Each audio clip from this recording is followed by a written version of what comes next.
Ever wondered about those epic end of days prophecies in the Bible?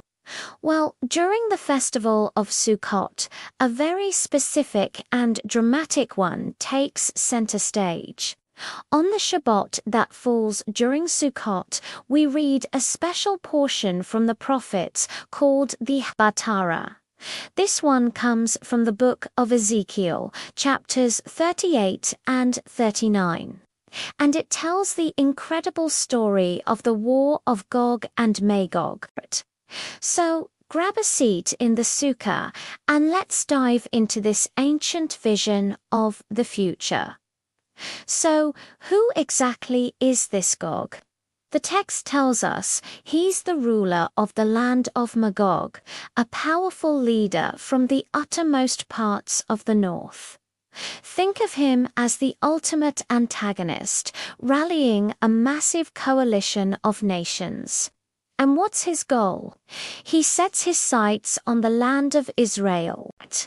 The prophecy describes Israel at that time as a peaceful place, a land of unwalled villages, where people are living in security, completely unsuspecting. Gog sees this as a golden opportunity. He plans to storm in with his vast armies to plunder, conquer, and seize control. It sounds like a surefire victory for him, right? Well, not so fast. This is where the story takes a fascinating turn. God reveals that he is actually the one orchestrating this entire event. It's a divine setup. He says he will put hooks into the jaws of Gog and draw him and his mighty forces toward the mountains of Israel. Why? To set the stage for one of the most powerful displays of divine might ever witnessed. Just as Gog and his allies are about to launch their attack, God intervenes directly, and it's not subtle.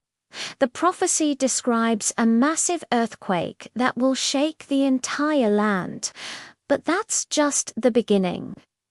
God unleashes torrential rain, giant hailstones, fire, and brimstone upon the invading armies. Plagues break out, and in the chaos, the soldiers turn on each other, causing their own destruction.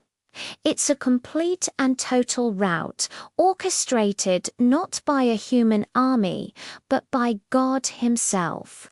Through this incredible event, God's name will be magnified and sanctified in the eyes of all the nations. They will know that he is the Lord. The aftermath of this battle is just as monumental as the battle itself. The sheer scale of Gog's defeat is a powerful sign for the entire world. It's a clear demonstration of God's power and his special protection over the people of Israel. The prophecy details how the Israelites will spend 7 years just to burn all the abandoned weapons for fuel, and 7 months to bury the dead to cleanse the land.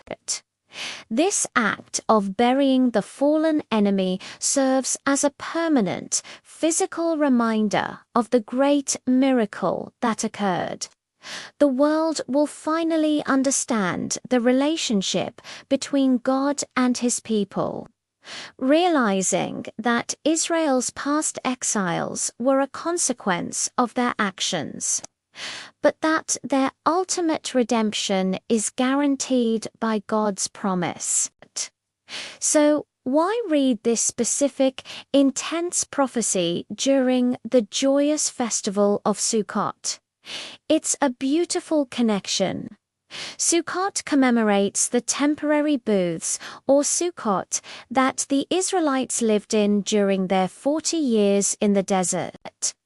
Those fragile huts were a constant reminder that their true protection wasn't strong walls, but God's divine presence, symbolized by the clouds of glory that surrounded them. The prophecy of Gog and Magog is the ultimate expression of that same theme.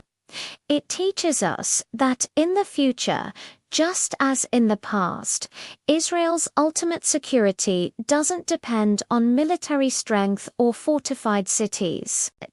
It depends on God's divine protection.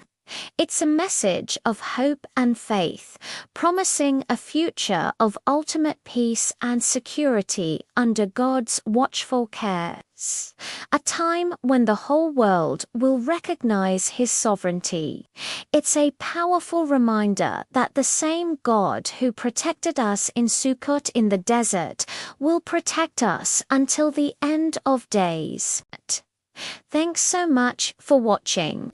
I hope this brought some deeper meaning to your holiday. If you enjoyed this video, please give it a like and don't forget to subscribe for more content just like this. Have a wonderful and meaningful